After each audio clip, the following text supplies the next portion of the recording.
Event number 4 for the individuals is 100 wall ball, 100 chest to bar pull-up, 100 pistols, and then 100 single arm dumbbell snatch.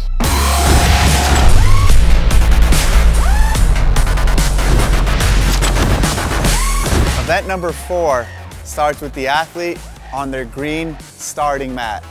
On 3, 2, 1, go, they advance to the rig where they will do 100 wall ball. 98, 99, 100. They then advance to the bar where they will do 100 chest to bar pull-ups. 98, 99, 100. From there, they advance to their station for 100 pistols. 18, 19, 20.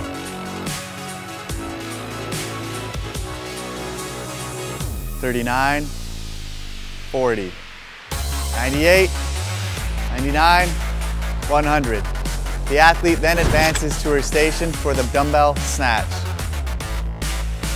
1, 2, 19, 20, 99, 100. Once 100 reps are completed, the athlete then advances to their red finishing mat. When both feet are on the mat, time stops. The wall ball begins with the athlete bringing the ball to the chest and squatting below parallel. We need to see the hip pass clearly below the knee. At the top of every repetition, the ball must make contact with the target. If the athlete fails to squat below parallel, that's a no rep. If the athlete fails to make contact with the target, that's a no rep. For the wall ball to count, the ball must make contact with the face edge of the target. Hitting the bottom edge will not count. Although you don't need to catch every repetition, bouncing into the next rep will not count. Chest to bar pull-up will begin with the athlete hanging at full extension. That means the arms are straight. Every repetition will finish when the chest makes contact with the bar. We need to see contact below the collarbone for the rep to count. Any style of pull-up is acceptable as long as we see the start position and the contact at the top of every rep.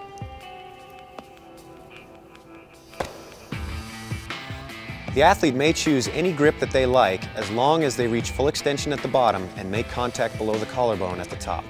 If the athlete fails to make contact with the bar at the top of the repetition, that's a no rep. If the athlete fails to come down to a fully extended position at the bottom of every repetition, that rep will not count. The athlete will begin the pistol with the hip and the knee of the working leg clearly locked out.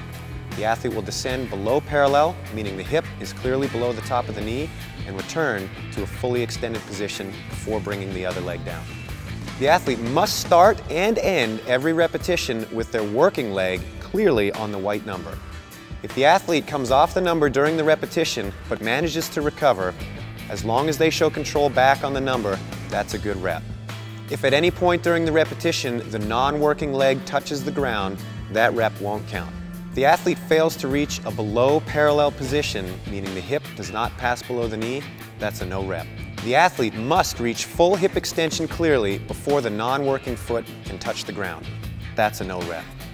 The knee and hip must be clearly extended before the next repetition begins. No rep. If an athlete fails a rep on one leg, they must successfully complete a repetition on that leg before alternating back to the other leg. Athletes may hold on to the non-working leg as long as that leg remains in front of the athlete's body during the repetition. After successfully completing the 20th repetition, the athlete will move forward to the next designated area. The next set of pistols will then begin, and the athlete will move forward after each successful set of 20. Each repetition of single-arm dumbbell snatch begins with both heads of the dumbbell on the white numbers. The dumbbell is then snatched overhead in one smooth motion to a locked-out position. That includes the arm, hip, and knee. The repetition finishes when both heads of the dumbbell are placed back down on the white number. If only one head touches, that's a no rep. You may use your other hand to assist, but the dumbbell must be lowered under control. Any repetition in which the dumbbell is dropped at any point during the lift is a no rep. You may choose any style of snatch to get the weight overhead, but the weight must be moved up in one smooth motion and the feet brought back together before the dumbbell is lowered. Any attempt to relift the weight from the shoulder or the hang is a no rep. If the athlete fails to clearly lock out the arm, hip, or knee, or if the dumbbell finishes in front of the athlete, that's a no rep. If the athlete stumbles during a repetition, they must move back to their designated lifting area before the weight is lowered back onto their number. You must alternate arms with every successful repetition. If you fail to complete a repetition on one arm, you must complete a repetition on that arm before switching back to the other. During the final repetition of each stage of your 100 reps, the last rep must have the dumbbell touch the floor before you advance to the next designated area. During the athlete's final repetition, they must again touch the weight to the floor before leaving the mat and heading to their finish mat. Once both feet are on the finish mat, time stops. The time cap for this event will be 25 minutes.